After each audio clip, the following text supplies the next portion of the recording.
사랑의 하나님 감사합니다. 오늘 하나님의 귀한 역사가 우리 가운데 나타나게 하여 주시옵소서. 하나님, 우리 푸뉴마 한 사람 한 사람 하나님께 예배하기 위해서 이 자리 가운데 나왔사오니 하나님께 드린 이 시간에 결코 우리의 인생에 있어서 헛된 시간 되지 않게 하여 주시옵시고, 오늘 우리의 상한 심령 가운데 회복의 역사와 고치시고 싸매시는 위로하시는 그 하나님의 은혜와 사랑이 넘쳐나게 하시고, 또 하나님 이 시간 가운데 세상을 향한 크리스찬으로서의 결단을 하나님 앞에 드리는 귀한 예배가 될 수 있도록 인도하여 주시옵소서. 이 예배가 우리 인생의 변화되는 변환점이 전환점이 될 수 있도록 하나님 인도하시고 역사하여 주시옵소서. 이제 말씀을 듣습니다. 성령님께서 우리의 마음이 기름진 옥토밭과 같게 하셔서 말씀의 씨앗이 열매 맺는 귀한 시간 될 수 있도록 인도하여 주시옵소서. 우리 구원하신 예수님의 이름으로 간절히 기도했습니다. 아멘. 할렐루야. 네, 오늘 여러분들과 함께 은혜 받으실 말씀은요, 갈라디아서 5장 22절에서 23절까지의 말씀입니다. 갈라디아서 5장 22절에서 23절까지의 말씀. 네. 다 찾으셨으면 우리 다 같이 봉독해서 하나님 앞에 올려드리겠습니다. 오직 성령의 열매는 사랑과 희락과 화평과 오래 참음과 자비와 양성과 충성과 온유와 절제니 이 같은 것을 금지할 법이 없느니라. 네, 오늘 성령의 9가지 열매 중에 사랑에 대해서 여러분들과 은혜 나눌 건데요, 우리 제목을 한번 따라해 보겠습니다. 사랑이 진짜 힘이다. 네, 사랑이 진짜 힘이다. 미국의 국제 정치학자인 조지 프나이라는 교수가 쓴 소프트 파워라는 책이 있는데요, 저 책에 보면 이 하드 파워와 소프트 파워에 대해서 언급하고 있는데, 이 하드 파워는 물리적인 힘, 강한 힘을 이야기하는 것이고, 자발적 동의에 의해서 스스로 마음을 열고 움직이게 만드는 힘, 그것이 바로 소프트 파워다라고 그렇게 정의를 하고 있습니다. 저자는 이 책에서 미국이 냉전 시대에 소련을 누르고 승자가 될 수 있었던 것은 이 미국이 갖고 있었던 강력한 힘, 그 하드 파워가 있었기 때문이다 라고 그렇게 정의하고 있고, 그 이후에 미국이 또 강대국으로 계속 살아남을 수 있었던 이유는 문화적인 그 소프트 파워가 미국에 의해서 영향력을 미쳐갔기 때문에 미국이 강대국으로 계속 살아남을 수 있었다라고 그렇게 설명하고 있습니다. 미국의 맥도널드라든지 코카콜라, 또 헐리우드 영화, 스타벅스, 뭐 이런 미국에서 보이지 않는 그 소프트 힘, 사람들의 마음을 강한 힘이 아닌 자발적으로 움직이게 할 수 있는 그런 소프트 파워가 이 미국을 강대국으로 계속 유지시킬 수 있었다라고 그렇게 이야기하고 있습니다. 그런데 안타까운 것은 미국이 이런 소프트 파워의 강점은 소홀히 하고 이 하드 파워만 계속해서 내세워서 결국 제국주의로 전락하고 말았다라고 그렇게 이야기하며 비판하고 있습니다. 지금 우리가 살아가는 이 시대는요, 명령, 지배, 강력한 힘으로 움직일 수 있는 그런 하드 파워, 그 하드 파워가 아니라 자발적으로 사람의 마음을 움직일 수 있는 그런 소프트 파워가 진짜 힘인 시대에 저와 여러분이 살아가고 있습니다. 여러분, 이솝우화에도 나오잖아요. 길 가는 나그네 겉옷을 벗겼던 것이 뜨거운 햇빛이었습니까? 아니면 성난 바람이었습니까? 네. 성난 바람, 강력한 바람은요 몸을 더 움츠리게 만들 뿐이었습니다. 그러나 따뜻한 그 햇빛은요 결국 그 길 가던 나그네를 움직이게 해서 겉옷을 벗게 만들 수 있었습니다. 여러분, 우리가 지금 이 시대를 살아가는 우리 크리스찬들이 회복해야 될 그 힘이 무엇이냐면 바로 소프트 파워 파워라고 하는 것입니다. 크리스찬의 진짜 힘은요, 강력한 힘, 명령, 지배 이런 것에 있지 않고 크리스찬의 진짜 힘은 사랑에 있는 줄 믿으시기 바랍니다. 이 소프트 파워에 있는 것입니다. 그렇다면 우리가 회복해야 될 그 소프트 파워가 무엇이냐? 따라해 보겠습니다. 하나님의 사랑. 우리가 회복해야 될 그 소프트 파워는요, 바로 하나님의 사랑입니다. 아까 말씀드렸듯이 교회에서 가장 큰 힘은요, 돈도 아니고 권력도 아니고 정치력도 아닙니다.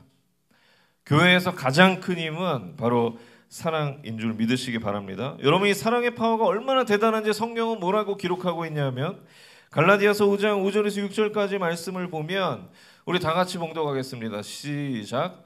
우리가 성령으로 믿음을 따라 의의 소망을 기다리노니 그리스도 예수 안에서는 할례나 무할례나 효력이 없으되 사랑으로서 역사하는 믿음뿐이니라.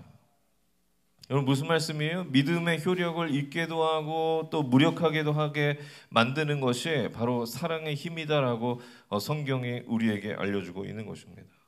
여러분, 사랑이라고 하는 것, 그것의 힘은요, 정말 오늘 성경에서 기록하고 있는 것처럼 믿음을 효력 있게도 하고 무력하게도 만드는 그런 아주 굉장한 힘을 가지고 있는 것이 바로 우리가 회복해야 될 그 사랑인 줄 믿으시기 바랍니다.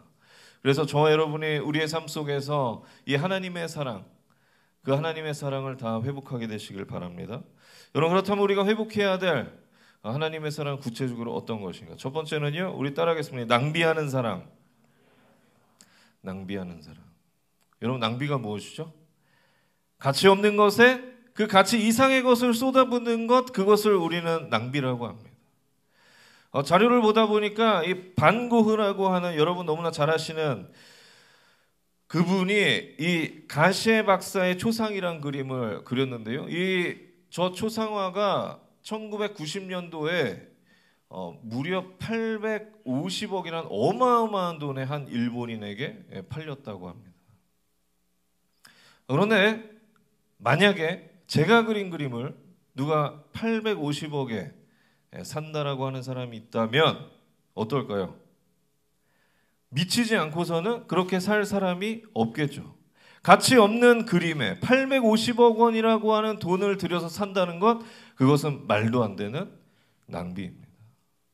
여러분, 그런 의미에서 볼 때 예수님께서 저와 여러분을 위해서 십자가 지셨던 그 십자가 사랑은 철저히 낭비였다라고 그렇게 정의할 수 있습니다. 왜냐하면 저와 여러분이 우리가 그렇게 큰 사랑을 받을 만한 그런 가치 있는 존재가 아니기 때문입니다.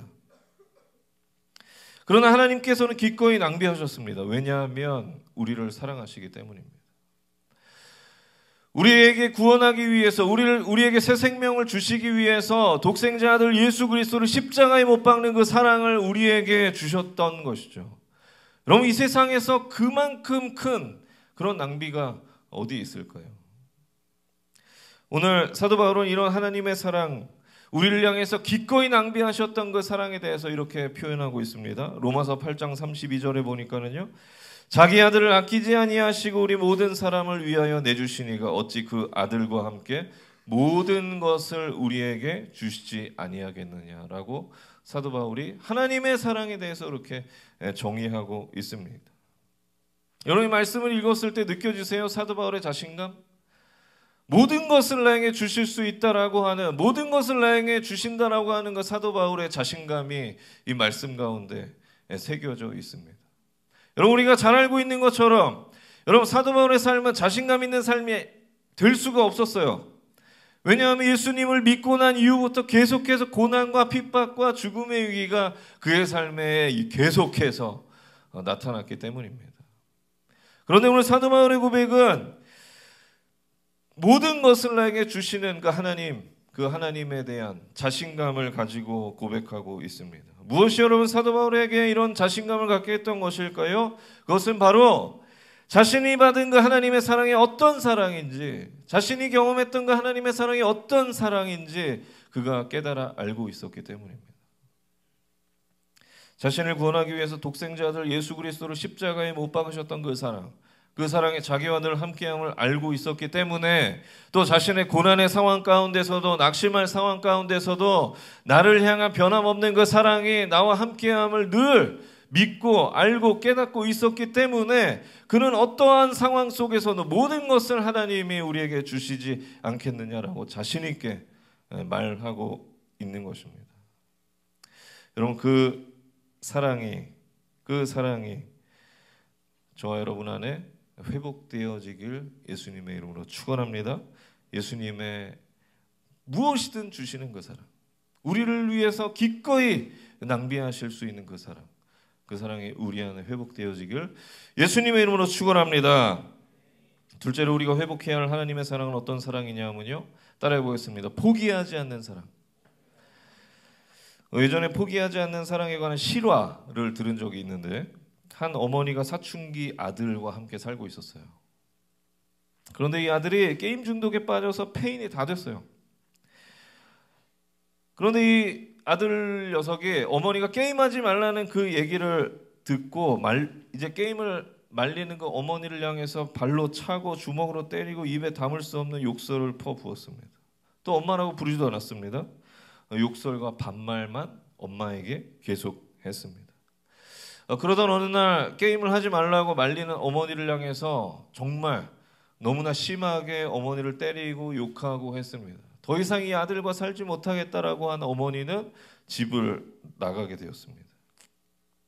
아들이 그렇게 게임 중독에 빠지고 삐뚤어진 그 사연이 있었는데 너무나 안타까웠습니다. 중학교 2학년 때 아버지와 함께 차를 타고 가다가 교통사고가 났는데 아들은 멀쩡히 살았는데 아버지만 돌아가신 거예요. 그래서 사고 이후에 이 아들 녀석이 아버지를 죽인 거는 내 탓이다, 나 때문에 아빠가 돌아가셨다라는 그 죄책감에서 헤어나올 수가 없었습니다. 그래서 그때부터 학교도 가지 않게 되고 학교에 안 가고 친구도 안 만나고 집에서 계속 게임만 붙잡고 있었던 거예요. 이제 아버지가 돌아가셨으니까 어머니가 생계를 유지하기 위해서 직업전선에 뛰어들었습니다. 그런데 미처 그런 아들의 상처를 돌보지 못하고 아들의 어떤 그런 연약함을 돌아보지 못하고 그냥 그렇게 직업전선에 생활전선에 뛰어들어서 돈 버는데 바쁘다 보니까 아들이 그렇게 망가져가는 것을 이 어머니도 뒤늦게 깨닫게 되었던 것입니다. 그렇게 집을 나왔는데요, 어머니는 아들을 포기할 수가 없었어요. 그래서 이 아들이 게임하다 잠들 그 새벽 시간이 되면 어머니가 집에 몰래 들어와서 아들이 아침에 먹을 수 있도록 밥을 차려놓고 나가기 시작했습니다. 그렇게 아들이 모르는 사이에, 아들이 잠든 사이에 집에 들어와서 밥을 차려놓기를 한 2주 정도 지났는데 어느 날도 어머니가 그렇게 밥을 차려놓기 위해서 집에 들어왔는데 깜짝 놀랐어요. 왜냐하면 자고 있어야 할 아들이 식탁에 앉아 있는 거예요. 어머니 불이 꺼진 상태에서. 근데 어머니가 딱 들어오셔서 장바구니를 손에 탁 누셨습니다. 너무 깜짝 놀랐어요. 그런데 그 아들이 그렇게 깜짝 놀란 어머니를 향해서 뭐라고 이야기했냐면, 엄마 같이 밥 먹어요, 이렇게 이야기했다고 합니다. 아들의 입에서 1년 반 만에 계속해서 야 너 뭐 반말하고 욕하고 막 하다가 1년 반 만에 엄마라는 소리가 나왔다고 합니다. 그래서 그 어머니가 장바구니를 내려놓고 깜짝 놀래 있는 상태에서 아들의 엄마라는 소리를 듣고 뛰어가서 아들을 부둥켜 안고 한참을 통곡했다고 합니다. 그렇게 아들은 자기가 그렇게 폭력을 휘두르고 못된 짓을 하는 걸 자기도 알고 있었겠죠. 자기의 죄책감을 어디다 풀 데가 없으니까 엄마에게 화풀이를 했던 것인데 자기도 그런 아픈 마음을 알고 있었겠죠. 엄마에게 잘못하고 있었던 것을. 그런데도 그럼에도 불구하고 나를 포기하지 않고 나를 위해서 내가 잘 때 몰래 들어와서 밥을 차려주고 나간 그 어머니의 그 포기하지 않는 사랑에 마음의 변화가 생겼던 것입니다. 그때부터 아들이 변화되기 시작했습니다. 청소년 센터에 가서 게임 중독 치료도 받고 인생의 변화를 시도했습니다. 그리고 어머니가 친척을 다 동원해서 아들을 데리고 지리산으로 가족여행을 떠나는데 여행을 하는 동안 온 가족이 번갈아 가면서 너는 참 소중한 존재야, 너는 사랑받고 있는 존재야 라고 하는 것을 그 아이에게 계속해서 말해주었다고 합니다. 그렇게 이야기해주면서 자기가 사랑받는 존재임을 깨달은 아이는요, 3박 4일 동안 게임에 손도 대지 않았고 금단 현상이 나타나지 않았고 쉽게 게임에서 헤어나올 수 있었다고 합니다. 그 아이를 상담했다는 상담사가 이런 이야기를 했다고 합니다. 부모가 야단만 쳐서는 아이의 게임 중독을 고칠 수 없습니다. 가장 중요한 것은 그 아이를 향한 관심과 포기하지 않는 사랑입니다 라고 그렇게 이야기했다고 합니다. 여러분, 이 어머니의 사랑처럼 포기하지 않는, 자녀를 향한 포기하지 않는 그 어머니의 사랑이 우리 하나님의 사랑과도 같지 않을까요? 여러분을 향한 그 하나님의 사랑. 지난주에 말씀드렸듯이 탕자가 또 아버지에게 돈을 달라고 해서 수백 번을 나가도 그 수백 번을 똑같은 자리에서 아들이 돌아올 때까지 변함없이 기다리실 그 아버지의 사랑, 그 포기하지 않는 아버지의 사랑이 저와 여러분의 삶에 늘 항상 함께하고 있음을 믿으시길 바랍니다. 아멘. 그래서 그 포기하지 않으시는 그 하나님의 사랑이 여러분 안에서 회복되어지게 되시길 예수님의 이름으로 축원합니다. 마지막으로 우리가 회복해야 할 하나님의 사랑은 어떤 사랑이냐 따라해 보겠습니다. 하나님 안에 거하는 사랑. 여러분, 우리가 범하는 오류 중에 하나는요, 교회 안에서 사랑이라고 하는 거, 사랑해야 된다라고 계속 이야기하지만 사랑을 실천하지 못하고 있는 것이 우리가 범하고 있는 오류 중에 하나입니다. 그러나 여러분 너무나 잘 아는 것처럼 사랑이라는 단어는 명사가 아니라 동사일 때 그 의미가 진짜 깊어짐을 우리는 너무나 잘 알고 있습니다. 그렇게 우리가 회복한 그 하나님의 사랑, 우리를 향해서 무엇이든지 낭비하실 수 있고 우리를 포기하지 않으시는 그 사랑을 우리가 회복했다면 그 사랑을 우리 주변에 전하고 나누는 그런 사랑을 해야 될 줄 믿습니다. 그런데 중요한 것이 있는데 뭐냐면 우리가 그 사랑을 회복하고 그 사랑을 전하는 데 있어서 하나님 안에 거하지 않는다면 그 전하는 사랑이 온전해질 수 없다라고 하는 것입니다. 이 세상의 모든 사랑은요, 하나님 안에 거하지 않으면 변질되게 되어 있습니다. 변질되게 되어 있어요. 우리가 아무리 사랑을 나누고 전하려 해도 하나님 안에 거하지 않는 사랑은 온전할 수 없습니다. 요한복음 15장 5절에서 9절까지의 말씀을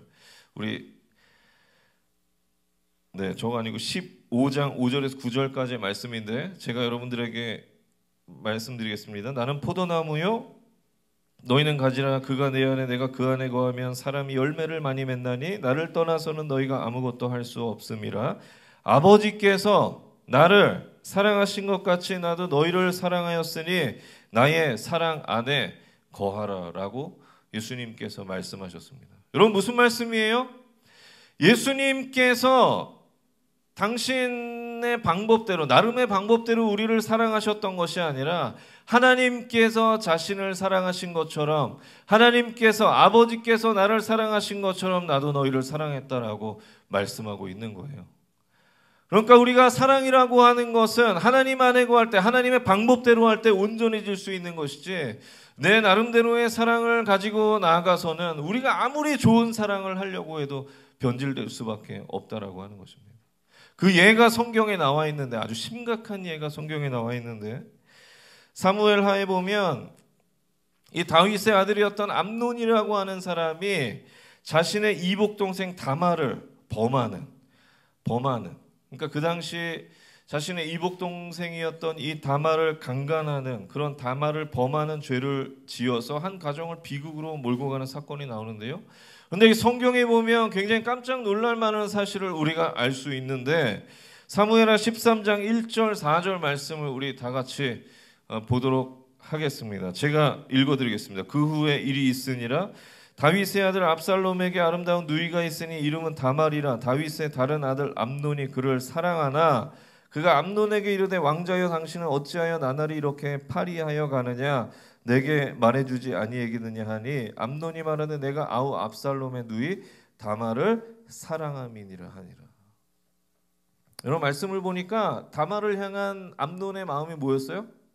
사랑이었습니다. 그 사랑의 깊이가 얼마나 깊었는지, 이 몸을 추스릴 수 없을 정도로 시름시름 앓을 정도로 그 사랑이 깊었다라고 성경은 기록하고 있습니다. 그러나 그 사랑이 진심이었고 깊었고 진짜였지만 그 사랑이 하나님 안에 거하지 않고 하나님의 영역을 벗어나게 되니까 결국 그 사랑이 변질되어서 다말을 범하게 되는 그런 죄를 짓게 되었던 것입니다. 여러분, 하나님 안에 거하지 않는 이 세상의 모든 사랑은요 변질되게 되어 있습니다. 여러분, 암논의 마음이 그 이후에 더 비극으로 치닫게 되는데 성경이 뭐라고 기록하고 있냐면 사무엘하 13장 15절에 보니까 그리하고 암논이 그를 심히 미워하니 이제 미워하는 미움이 전에 사랑하던 사랑보다 더한지라. 그럼 무슨 말씀이에요? 정말 진심으로 다말을 사랑했는데 하나님 사랑 안에 거하지 않고 변질된 사랑, 그 사랑이 변질되어서 다말을 범하고 나니까 처음에 사랑했던 그 시름시름 알았던 너무나 깊이 사랑했던 그 사랑보다 미움이 더 커졌다라고 하는 말씀입니다. 여러분, 사랑이라고 하는 것 하나님 안에 거하지 않으면요 결국 변질되게 되어 있습니다. 며칠 전에 뉴스에 2018년 이상적인 배우자 조건에 대한 기사가 났습니다. 여러분에게 굉장히 흥미있을 것 같아서 최근 트렌드 배우자 조건이 어떤지 제가 알려드릴게요. 미혼 여성의 이상적인 남편은 신장 177.4 이상, 그리고 연소득 5,319만 원, 자산 2억 4,999만 원 되는 남자.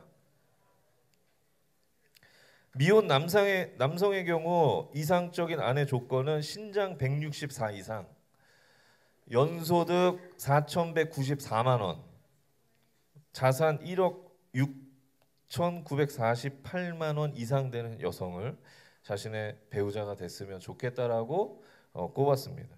그리고 가장 이상적인 배우자의 직업은 공무원이나 공사에서 일하는 사람이었으면 좋겠다. 안정적인 직장에 있는 사람이었으면 좋겠다. 여러분, 맞나요? 여러분, 이런 사람 있어요, 없어요? 있겠지. 어딘가는 있겠지만 찾기가 쉬워, 힘들어? 힘듭니다. 여러분, 이런 사랑하는 데 있어서 여러분 이런 스펙이나 경제력 뭐 이런 거 중요합니까? 안 중요합니까? 대답을 못 하는데. 이런 경제력 같은 거 중요할까요? 안 중요할까요? 중요하지 않습니다. 믿으십니까? 믿으십니까? 아멘을 아무도 안 하네. 네. 여러분, 경제력이라고 하는 것, 키라고 하는 것, 외모라고 하는 것, 시간이 가면 결국 다 똑같게 돼 있고 그놈이 그놈 결혼해서 막 다 뚱뚱해지고 막 그럼 다 똑같아요. 그리고 시간이 지나면 다 똑같습니다. 그런데 정말 중요한 것은 무엇이냐면 그 사랑이 하나님 안에 거하는 사랑이면 하나님이 책임져 주신다라고 하는 거예요. 믿으십니까? 이제 아멘하네. 네. 여러분, 그런 스펙을 따지지 않아도, 외모와 신장을 따지지 않아도, 직업군을 따지지 않아도 하나님 안에 거하는 사람은 하나님께서 그 가정을 책임지십니다. 여러분, 그거 스펙 이런 거 자꾸 따지지 말고 정말 하나님 사랑 안에 거하는 사람인지를 먼저 보게 되는 여러분의 이상형이 되시길 예수님의 이름으로 축원합니다. 여러분, 부모와 자녀 간에도 마찬가지예요. 하나님 안에 거하지 않으면 변질되게 되어 있습니다. 정말 깜짝 놀랄 만한 뉴스를 봤는데 어머니를 흉기로 찔러서 숨지게 한 고등학생의 뉴스를 보았습니다. 그 아이가 반에서 1, 2등 하는 아이였는데 문제는 어머니가 아이의 성적에 만족할 수 없었던 것이죠. 그러니까 점수가 조금만 떨어져도 아이에게 매를 들기 시작했습니다. 매를 드는데 이 수준이 너무나 격해져서 처음엔 맴매체로 하다가 골프채, 야구방망이까지 아이를 때리기 시작했습니다. 그래서 결국 이 아이가 맞다가 자신의 분노를 참지 못하고 어머니를 죽이게 되는 사건이 있었습니다. 여러분, 얼마나 비극적인 일이에요? 그 어머니가 그 아이를 태에 품고 있었을 때 어떤 마음이었겠습니까? 그 아이를 태에 품고 있었을 때 어떻게 될까 자기가 각 이 배에 있는 아기가 조금이라도 잘못될까 조심조심하면서 그렇게 사랑하지 않았겠어요? 그런데 그 사랑이 하나님 안에 거하지 않고 세상을 향하다 보니 결국 그렇게 비극적인 일이 발생하게 된 것입니다. 여러분, 이웃을 향한 사랑도 마찬가지입니다. 이 세상의 모든 사랑들은요, 하나님 안에 거하지 않으면 결국 변질되게 되어 있습니다. 여러분, 바포 목사님, 최일도 목사님 밥 푸는 사역 계속 하고 계신데, 여러분, 그 아무도 안아주지 않는 그 사역에 계속해서 감당하실 수 있는 그 이유는 바로 하나님 안에서 그 사랑을 실천하고 있기 때문입니다. 그 사랑이 변해서 만약에 돈을 보고 뭐 명예를 보고 한다면 그 사역을 할 수 없겠죠. 그러나 하나님 사랑 안에서 하나님의 사랑을 전하는 데 최선을 다하시기 때문에 그 사역을 지속해 나가실 수 있는 것입니다. 그렇게 우리 푸니마시애들 모두 한 사람 한 사람이 이 사실을 기억하고 하나님 안에서 진정한 사랑을 회복한 여러분, 그 사랑을 전하는, 하나님 안에서 그 사랑을 전하는, 세상을 향한 그 사랑을 전하는 것이 아니라 하나님 안에서 하나님의 영향력 아래에 있는 그 사랑을 전하는 저와 여러분의 삶이 되시길 예수님의 이름으로 축원합니다. 축원합니다. 종교사상가인 헨리 드리먼드라는 사람이 이런 말을 했습니다. 인생을 돌아보면 제대로 살았다고 생각되는 순간은 사랑하는 마음으로 살았던 순간뿐이다.